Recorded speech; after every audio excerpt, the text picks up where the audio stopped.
नमस्कार दोस्तों, स्वागत है आपके अपने चैनल जी फैक्ट पर। आज की इस वीडियो में बात करेंगे सितंबर से लेकर दिसंबर तक के राजस्थान करंट अफेयर्स के बारे में। ठीक है, कहाँ से कहाँ तक की बात हो रही है? तो सितंबर से लेकर दिसंबर तक के करंट अफेयर की बात हो रही है। यहाँ पर मैंने आपके लिए 50 क्वेश्चन लाया हूँ जो कि टॉप मोस्ट क्वेश्चन है, तो आपको वीडियो को लास्ट तक देखना है। ठीक है, नंबर 1 क्वेश्चन है, इंदिरा गांधी शहरी रोजगार गारंटी योजना कब शुरू की गई है?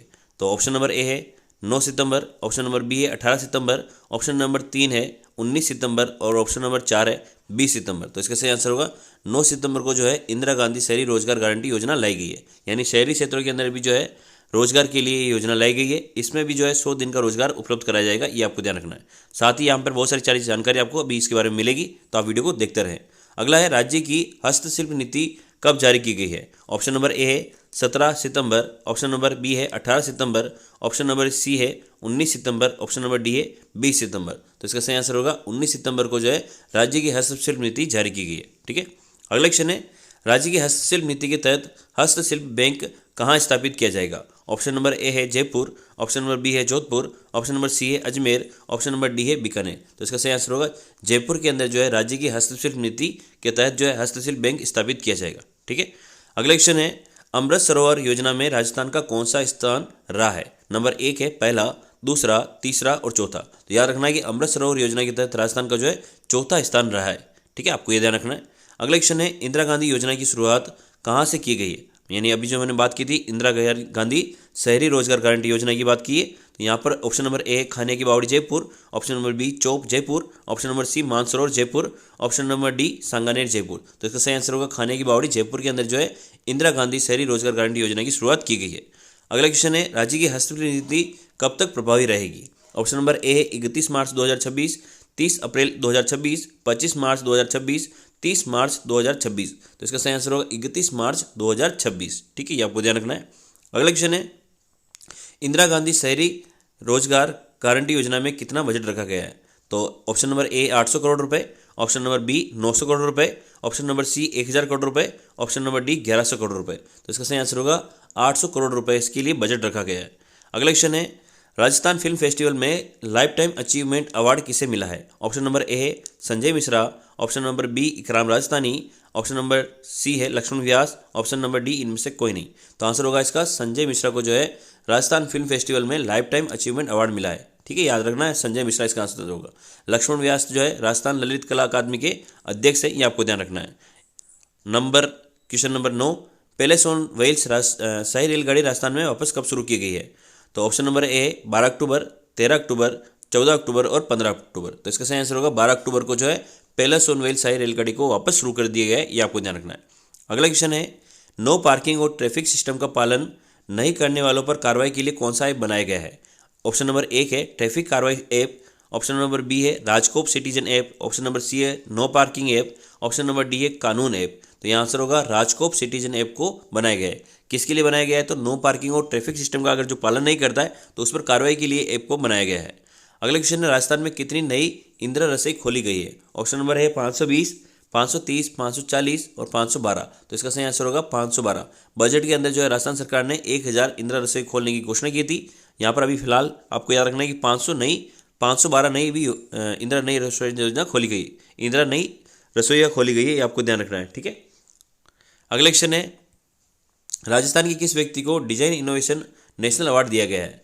तो ऑप्शन नंबर ए है धर्मेंद्र भल्ला, सुनीता शर्मा, अजय शर्मा और संजय सिंह। तो यहाँ आंसर होगा धर्मेंद्र भल्ला को जो है डिजाइन इनोवेशन नेशनल अवार्ड दिया गया है। अगला क्वेश्चन है, राजस्थान के किस व्यक्ति ने वर्ल्ड पैरा एथलेटिक्स ग्राफी में रजत पदक प्राप्त किया है? ऑप्शन नंबर ए है Rajat Chauhan, option number B है Devendra Jhajharia, option number C है Pankaj Singh, option number D है इनमें से कोई नहीं। तो आंसर होगा देवेंद्र झाझरिया ने जो है वर्ल्ड पैरा एथलेटिक्स ग्राफी में रजत पदक प्राप्त किया है। ठीक है, आपको ध्यान रखना है।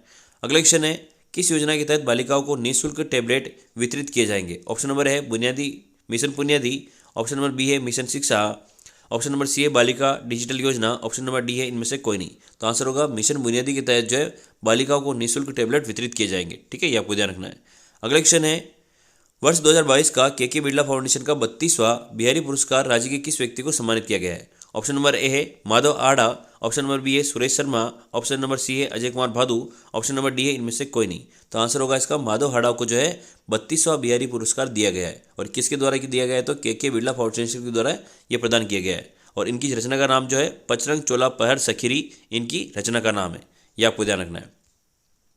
अगला है व्यापार में नवाचार के लिए आइकन्स ऑफ एशिया अवार्ड से किसे सम्मानित किया गया है।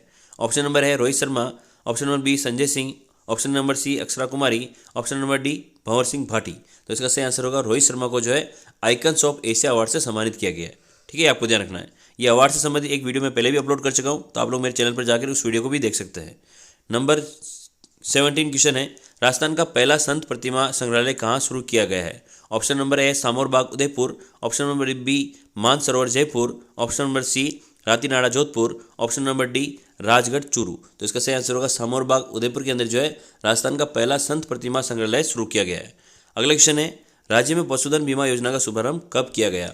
ऑप्शन नंबर 1 अक्टूबर, ऑप्शन नंबर बी 2 अक्टूबर, ऑप्शन नंबर सी 3 अक्टूबर, ऑप्शन नंबर डी 4 अक्टूबर। तो इसका सही आंसर होगा 1 अक्टूबर पशुधन बीमा योजना का शुभारंभ किया गया है। सारे इंपॉर्टेंट क्वेश्चन में लेके आया हूँ, तो प्लीज़ एक बार वीडियो को आप लोग लाइक कर दें। 34 क्वेश्चन है, राष्ट्रपति महात्मा गांधी जयंती पर सर्वधर्म प्रार्थना सभा का आयोजन कहाँ किया गया है। Option number A Sawai Man Singh stadium Jaipur, option number B Mansarovar Jaipur, option number C Ratanada Jodhpur, option number D Rajgarh Churu. तो इसका सही आंसर होगा सवाई मान सिंह स्टेडियम जयपुर के अंदर जो है सर्वधर्म प्रार्थना सभा का आयोजन किया गया था महात्मा गांधी जयंती के ऊपर। ठीक है, ये आपको ध्यान रखना है। अगला है, हाल ही में अडानी ग्रीन ने दुनिया का सबसे बड़ा पवन ऊर्जा संयंत्र राजस्थान में कहाँ शुरू किया है। तो याद रखना है कि ये जो है जैसलमेर के अंदर इसको शुरू किया गया है। अगला क्वेश्चन है, हाल ही में राजस्थान राज्य बॉल बैडमिंटन संघ के नए अध्यक्ष किसको नियुक्त किया गया है। ऑप्शन नंबर ए है doctor Rajpal Sharma, option number B है doctor Vikas Bhadu, option number C है कृष्णपाल सिंह और ऑप्शन नंबर डी है फैजल अली। तो इसका सही आंसर होगा राजपाल शर्मा को जो है राजस्थान राज्य बॉल बैडमिंटन संघ के नए अध्यक्ष के रूप में नियुक्त किया गया है। अगला क्वेश्चन है, doctor Sarvepalli Radhakrishnan global educator award 2022 से किसको सम्मानित किया गया है। तो इसका सही आंसर होगा तौसीफ अली को जो है यहाँ पर राधाकृष्णन ग्लोबल एजुकेटर अवार्ड 2022 से सम्मानित किया गया है, ये आपको ध्यान रखना है। अगला क्वेश्चन है, राज्य में गांधी जयंती के अवसर पर गांधी सद्भावना पुरस्कार 2022 से किन्हें सम्मानित किया गया है। तो यहाँ पर कोई ऑप्शन नहीं लिए, मैंने आपको सीधा आंसर लिख के दिया है। यहाँ पर जो है 5 व्यक्तियों को सम्मानित किया गया है। यहाँ पे एक तो है प्रशांत कुमार, ऑप्शन नंबर मतलब दूसरा है नेमिचंद जैन और तीसरे नंबर पे है अमरनाथ भाई, ऑप्शन नंबर चौथे नंबर पे है DR मेहता और 5वें नंबर पे है SN सुब्बाराव। यहाँ पर जो है गांधी सद्भावना पुरस्कार 2022 से इन सबको सम्मानित किया गया है। प्रशांत कुमार को, नेमिचंद जैन को, अमरनाथ भाई को, DR मेहता को और SN सुब्बाराव को, इन 5 व्यक्तियों को जो है गांधी सद्भावना पुरस्कार से सम्मानित किया गया है। ठीक है, हाल ही में माननीय मुख्यमंत्री जी ने कितने हस्तियों को राजस्थान रत्न पुरस्कार से सम्मानित किया है। ऑप्शन नंबर ए है 6, बी 7, सी 8 और डी है 9। तो आंसर होगा राजस्थान रत्न पुरस्कार से जो है 6 व्यक्तियों को सम्मानित किया गया। अभी 6 व्यक्ति कौन कौन है। नंबर 1 पे है justice Dalveer Bhandari, option number B number पे है justice RM Lodha, C number पे है उद्योगपति अनिल अग्रवाल और चौथे नंबर पे है NL मित्तल यानी लक्ष्मी निवास मित्तल और इसके अलावा सिनकाप निजाम और KC मालो को यहाँ पर जो है सम्मानित किया गया है। इन 6 व्यक्तियों को राजस्थान रत्न अवार्ड से सम्मानित किया गया है, ये आपको ध्यान रखना है। अगला क्वेश्चन है, हाल ही में पर्यटन जीवन गौरव सम्मान 2022 से किसे सम्मानित किया गया है। तो याद रखना है कि यहाँ पर मदन लाल जहांगीर को जो है पर्यटन जीवन गौरव सम्मान 2022 से सम्मानित किया गया है। ठीक है, ये आपको ध्यान रखना है। अगला क्वेश्चन है, हाल ही में राज्य के किस जिले में बालिका चेतना जागृति अभियान का शुभारंभ किया गया है। Option number A Jalore, option number B Jaisalmer, option number C Jodhpur, option number D Bikaner. तो इसका सही आंसर होगा जालोर। यहाँ पर याद रखना बालिका चेतना जागृति अभियान का शुरुआत किया गया है। अगले क्वेश्चन है, राजस्थान के किस चिकित्सा संस्थान में माईलॉफ्ट ऐप लाइब्रेरी की शुरुआत की गई है। ऑप्शन नंबर ए है SMS मेडिकल महाविद्यालय जयपुर, दूसरा है सांवरिया चिकित्सा संस्थान चित्तौड़, ऑप्शन नंबर सी है महात्मा गांधी चिकित्सा संस्थान भीलवाड़ा, डी है इनमें से कोई नहीं। तो आंसर होगा SMS मेडिकल कॉलेज जो महाविद्यालय जयपुर के अंदर यहाँ पर जो है माईलॉफ्ट ऐप लाइब्रेरी की शुरुआत की गई है। अगला है, राजस्थान की नई ऊर्जा नीति हेतु गठित कमेटी के अध्यक्ष कौन बने हैं। तो याद रखना कि भास्कर सावंत को जो है राजस्थान की नई ऊर्जा जो हेतु जो कमेटी गठित की गई उसका अध्यक्ष बनाया गया है। काफ़ी इंपॉर्टेंट क्वेश्चन है, आपको ध्यान रखना है। भास्कर सावंत इसका आंसर होगा। अगला है, मारवाड़ रत्न पद्मश्री कोमल कोठारी सम्मान 2022 राज्य के किस व्यक्ति को सम्मानित किया गया है। तो काफ़ी इंपॉर्टेंट क्वेश्चन है, आपको याद रखना। बिहारी पुरस्कार तो माधव हाड़ो को मिला है और ये कोमल कोठारी सम्मान जो है महेंद्र भानावत को पुरस्कार स्वरूप ये सम्मानित किया गया है। याद रखना है ना, मारवाड़ रत्न इनको मिला हुआ है, ये पद्मश्री भी मिल चुका है इनको। इसके अलावा कोमल कोठारी सम्मान 2022 से सम्मानित किया गया है महेंद्र भानावत को, तो ये भी आपको ध्यान रखना है। अगला क्वेश्चन है, किस जिले में मोमासर उत्सव मनाया जा रहा है। तो इसका सही आंसर होगा बीकानेर जिले के अंदर जो है मोमासर उत्सव मनाया गया था। काफ़ी थोड़ा सा ये यूनिक सा नाम लगता है, तो ये आप पूछा जा सकता है एग्जाम के अंदर। याद रखना कि भूमाशय उत्सव कहाँ मनाया गया है, तो बीकानेर के अंदर बनाया गया है।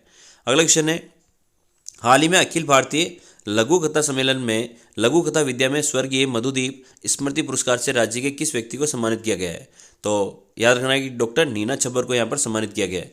किसकी बात की जा रही है? तो यहाँ पे अखिल भारतीय लघु कथा सम्मेलन में लघु कथा विद्या में स्वर्गीय मधुदीप स्मृति पुरस्कार से इनको सम्मानित किया गया है, डॉक्टर नीना छब्बर को सम्मानित किया गया है। अगला क्वेश्चन है, हाल ही में राज्य में राजस्व दिवस का आयोजन कब किया गया है? तो इसका सही आंसर होगा 15 अक्टूबर 2022 को जो है हाल ही में राजस्थान में राजस्व दिवस का आयोजन किया गया है। ठीक है। अगला क्वेश्चन है, राज्य में 30 अक्टूबर से 30 नवंबर तक विटामिन ए की खुराक पिलाई जाएगी, इसमें किस वर्ष के बच्चों को शामिल किया गया है? तो ऑप्शन नंबर ए है 1 से 5 वर्ष, ऑप्शन नंबर बी है 1 से 8 वर्ष, ऑप्शन नंबर सी है 1 से 6 वर्ष, ऑप्शन नंबर डी है 1 से 14 वर्ष। तो इसका सही आंसर होगा 1 से 5 वर्ष तक के बच्चों को जो है विटामिन ए की खुराक पिलाई गई थी। तारीख क्या है? तो 30 अक्टूबर से 30 नवंबर तक ये खुराक पिलाई गई थी। याद रखना 1 से 5 वर्ष तक के बच्चों को ये खुराक पिलाई गई थी। अगला क्वेश्चन है, मुख्यमंत्री श्री अशोक गहलोत ने हाल ही में 6ठे वेतन आयोग के अंतर्गत कार्यरत राज्य कर्मचारियों के महंगाई भत्ते में दरों में संशोधन कर 203% से बढ़ाकर कितना कर दिया है? तो याद रखना है 6ठे वेतन की अगर बात करें तो 203 से कितना हो गया? 212 हो गया। अगर हम बात करें 5वें वेतन आयोग की अंतर्गत की महंगाई भत्ता की तो 381% से कितना हो गया है? तो 396% हो गया है। जबकि हम लोग बात करें 6ठे वेतन आयोग की तो 203 से कितना हो गया? 212 हुआ है। ये आपको ध्यान रखना है। ठीक है, तो सारी चीज़ें आपको ध्यान रखनी है। अगला क्वेश्चन है, हाल ही में धन्वंतरि सम्मान 2022 से किसे सम्मानित किया गया है? तो इसमें याद रखना है कि सुभाष कुमार, डॉक्टर सुभाष कुमार जयपुर के रहने वाले, इनको इस पुरस्कार से सम्मानित किया गया है। पुरस्कार नाम क्या है? तो धन्वंतरि सम्मान 2022। ये आपको ध्यान रखना है। ठीक है। अगला क्वेश्चन है, G20 समिट 5 से 7 दिसंबर तक का शिखर सम्मेलन की एजेंडा बैठक कहाँ होगी? ऑप्शन नंबर है उदयपुर, बी है बीकानेर, सी है जालोर, ऑप्शन नंबर डी है जैसलमेर। तो इसका सही आंसर होगा उदयपुर के अंदर जो है 5 से 7 दिसंबर जो शेरपा बैठक हुई थी ना, आपको पता है ना, उदयपुर के अंदर शेरपा बैठक का आयोजन किया गया था। तो ये बैठक का कहाँ आयोजन हुआ था? तो उदयपुर के अंदर इसका आयोजन किया गया था। जबकि जनवरी में बैठक कहाँ होगी? तो जयपुर के अंदर होगी। साथ ही ये भी ध्यान रखना है कि फरवरी में बैठक कहाँ होगी? तो जोधपुर के अंदर आयोजित होगी। दिसंबर में कहाँ हुई? तो उदयपुर में। जयपुर में कब होगी? तो जनवरी में होगी। और जोधपुर में कब होगी? तो फरवरी के अंदर होगी। तो ये भी आपको ध्यान रखना है। अगला है, राज्य के 60,000 से अधिक सरकारी विद्यालयों में चेस इन स्कूल कार्यक्रम का प्रारंभ कब से किया गया है? तो याद रखना कि ऑप्शन नंबर ए इसमें सही होगा। 19 नवंबर से जो है चेस इन स्कूल कार्यक्रम का शुभारंभ किया गया था। याद रखना ये राजस्थान सरकार के जितने भी सरकारी स्कूल हैं इन सब में ये कार्यक्रम आयोजित किया जाएगा, चेस इन स्कूल। ठीक है। अगला क्वेश्चन है, जयपुर आर्किटेक्चर फेस्टिवल का आयोजन कब किया जाएगा? ऑप्शन याद रखना आपको 11 से 12 नवंबर 2022 को जयपुर आर्किटेक्चर फेस्टिवल का आयोजन किया जाएगा। अगला क्वेश्चन है, ज्ञान भारती संस्थान की ओर से किसे राज्य स्तरीय भाषा साहित्य पुरस्कार गौरीशंकर कमलेश स्मृति भाषा साहित्य पुरस्कार 2022 से सम्मानित किया गया है? ऑप्शन नंबर ए है doctor Gajendra Singh Rajpurohit, option number B है doctor Vikas Bahadur, option number D C है Krishnapal Singh, option number D है फैजल अली। तो आंसर होगा गजेंद्र सिंह राजपुरोहित को जो है सम्मानित किया गया है। पुरस्कार का नाम सुन लीजिए, गौरीशंकर कमलेश स्मृति भाषा साहित्य पुरस्कार 2022। याद रखना आपको, है ना। और ये इनकी कृति का नाम क्या है? तो राजस्थानी साहित्य री इनकी कृति का नाम है। अगला क्वेश्चन है, हाल ही में 18 नवंबर 2022 को जयपुर जिले का कौन सा स्थापना दिवस मनाया गया? ये भी एक इंपॉर्टेंट क्वेश्चन है, आपको ध्यान रखना है। याद रखना है कि 295वां स्थापना दिवस हाल में जयपुर का बनाया गया है। जयपुर की स्थापना कब हुई थी? तो 1727 के अंदर इसकी स्थापना की गई थी। याद रखना है 18 नवंबर 1727 को जयपुर की स्थापना की गई थी और इसका हाल ही में जो 295वां स्थापना दिवस मनाया गया है। ठीक है। इसकी स्थापना कब हुई थी? तो 18 नवंबर 1727 में हुई थी। आयोजन की तारीख क्या थी? तो 18 नवंबर से 18 दिसंबर के बीच में इसकी आयोजन स्थापना दिवस का सेलिब्रेशन किया गया था। यह आपको ध्यान रखना है। अगला क्वेश्चन है, मुख्यमंत्री श्री अशोक गहलोत ने कहाँ पर बाबा साहब डॉक्टर भीमराव अंबेडकर पुस्तकालय का लोकार्पण किया है? तो याद रखना कि राजस्थान विश्वविद्यालय जयपुर के अंदर जो है डॉक्टर भीमराव बाबा साहब जो है हमारे अंबेडकर पुस्तकालय का यहाँ पर लोकार्पण किया है। इसकी लागत कितनी है? ये तो 12 करोड़ की लागत से तैयार नवनिर्मित बाबा साहब डॉक्टर भीमराव अंबेडकर पुस्तकालय भवन का लोकार्पण किया गया है। साथ ही याद रखना कि यहाँ पर जो है 23.32 लाख रुपए की लागत से बने तीरंदाजी खेल का भी मैदान यहाँ पर बनाया गया है। इसके अलावा परिसर के अंदर जो है डॉक्टर भीमराव अंबेडकर की प्रतिमा का अनावरण भी किया गया है। एक तो यहाँ पर इसका मतलब लाइब्रेरी बनाई गई 12 करोड़ रुपए की सहायता से, और इसके अलावा यहाँ पर तीरंदाजी खेल मैदान भी बनाया गया है और यहाँ डॉक्टर भीमराव अंबेडकर की प्रतिमा का अनावरण भी किया गया है। तो ये सारी चीज़ें आपको ध्यान रखनी है। अगला क्वेश्चन है, राज्य सरकार द्वारा प्रदेश के राजकीय विद्यालयों के किस कक्षा तक के बच्चों को निःशुल्क विद्यालय पोशाक वितरित की जाएगी? तो मैंने इसका आंसर आपको पहले ही बता दिया था। कक्षा 1 से लेकर 8 तक के बच्चों को यहाँ पर निःशुल्क पोशाक वितरित की जाएगी। राज्य सरकार पर इस पर कितना भार आएगा, तो 325.87 करोड़ रुपए का भार इसके ऊपर राजस्थान सरकार के ऊपर आएगा। अगला क्वेश्चन है, मुख्यमंत्री बाल गोपाल योजना के तहत राजकीय विद्यालयों के किस कक्षा तक के बालकों को दूध का वितरण किया जाएगा। तो मैंने आपको बता दिया है, कक्षा 1 से 8 तक के बच्चों को यहाँ पर दूध वितरित किया जाएगा। और ये शुभारंभ कब किया गया है, तो 29 नवंबर 2022 को इसके शुभारंभ किया गया है। यानी मुख्यमंत्री जो गोपाल योजना है उसके तहत जो बच्चों को दूध वितरित किया जाएगा। इसके अलावा बाल गोपाल योजना है ना, और 29 नवंबर 2022 से शुरुआत की गई है। आपूर्ति कौन करेगा, तो Rajasthan cooperative dairy federation limited द्वारा दूध की आपूर्ति की जाएगी। सप्ताह में 2 दिन कौन कौन से हैं, तो मंगलवार और शुक्रवार के दिन जो है दूध प्रदान किया जाएगा बच्चों को। अगला है, राज्य के किस पशुपालक को गोपाल रत्न पुरस्कार से सम्मानित किया गया है। तो याद रखना, हरि सिंह गोदारा को जो है यहाँ पे गोपाल रत्न पुरस्कार से सम्मानित किया गया है। अगला क्वेश्चन है, हाल ही में राजस्थान ब्रजभाषा अकादमी जयपुर का स्थापना दिवस कौन सा मनाया गया है। तो याद रखना, ये 38वां स्थापना दिवस मनाया गया है। जबकि 295 किसका था, तो जयपुर का स्थापना दिवस था। जबकि अब हम बात करें राजस्थानी ब्रजभाषा अकादमी की, तो इसका 38वां स्थापना दिवस मनाया गया है। इसके अध्यक्ष कौन है, तो रामकृष्ण शर्मा इसके अध्यक्ष है, और इसकी पत्रिका का नाम है सत्यदल। ये आपको ध्यान रखना है, ठीक है। अगला क्वेश्चन है, बीकानेर के किस कलाकार को परनिंदा समरस कहू नाही पुस्तक के लिए राष्ट्रीय पुरस्कार से सम्मानित किया गया है। तो इनका नाम होगा आत्माराम भाटी। इनको जो है परनिंदा समरस कहू नाही पुस्तक के लिए राष्ट्रीय पुरस्कार से सम्मानित किया गया है। कहाँ के रहने वाले हैं, तो बीकानेर के। नाम क्या है, आत्माराम भाटी, ठीक है। अगला क्वेश्चन है, राज्य सरकार के द्वारा छोटे कमर्शियल वाहन खरीदने पर अनुदान देने के लिए किस नई योजना का शुभारंभ किया गया है। तो याद रखना, मुख्यमंत्री लघु वाणिज्यिक वाहन स्वरोजगार योजना की यहाँ पर बात की गई है। यहाँ पर जो है अनुदान दिया जाएगा अगर छोटे कमर्शियल वाहन आप लोग खरीदते हैं। इसके शुभारंभ किसने किया है, तो श्रीमती शकुंतला रावत, जो कि उद्योग एवं वाणिज्य मंत्री, इनके द्वारा इसका शुरुआत की गई है। योजना के अनुसार 15 लाख रुपए तक के वाणिज्यिक वाहन खरीदने पर वाहन की ऑन रोड कीमत का अधिकतम 10% या 60,000 दोनों में से जो भी कम है वो राज्य सरकार द्वारा अनुदान के रूप में दिया जाएगा। यानी आप लोग अगर 15 लाख रुपए तक का कोई वाहन खरीदते हैं तो यहाँ पर आपको गवर्नमेंट जो है या तो 10% छूट देगी, या फिर अगर 60,000 रुपये की सहायता देगी। दोनों में से जो भी कम होगा वो सरकार द्वारा आपको प्रदान किया जाएगा, ठीक है। ये आपको ध्यान रखना है। अगला क्वेश्चन है, राज्य सरकार द्वारा त्रिस्तरीय जन सुनवाई व्यवस्था हेतु कौन सा दिन निर्धारित किया गया है। तो याद रखना कि गुरुवार का दिन निर्धारित किया गया है। ग्राम पंचायत की बात करें तो माह का प्रथम गुरुवार, अगर हम बात करें उपखंड स्तर पर तो माह का दूसरा गुरुवार, और अगर हम बात करें जिला स्तर पर तो तीसरा गुरुवार। ये आपको ध्यान रखना है। अगला क्वेश्चन है, विदेशों में रह रहे राजस्थानी डॉक्टर गाँव ढाणियों में अस्पताल बनाएंगे। इसका पायलट प्रोजेक्ट राज्य में कहाँ से शुरू किया गया है। तो याद रखना कि नागौर जिले से इसकी शुरुआत की गई है। और इसकी थीम क्या रखी गई है, तो मारो स्वस्थ गाँव और मारी ढाणी योजना इसका थीम रखा गया है। तो ये तो हमारे टॉप 50 क्वेश्चन। आपको अगर वीडियो पसंद आए तो प्लीज़ वीडियो को लाइक करें और चैनल को जरूर सब्सक्राइब करें। वीडियो को अपने दोस्तों के साथ शेयर जरूर करें ताकि उनको भी इसका फायदा मिल सके। जय हिंद, जय भारत।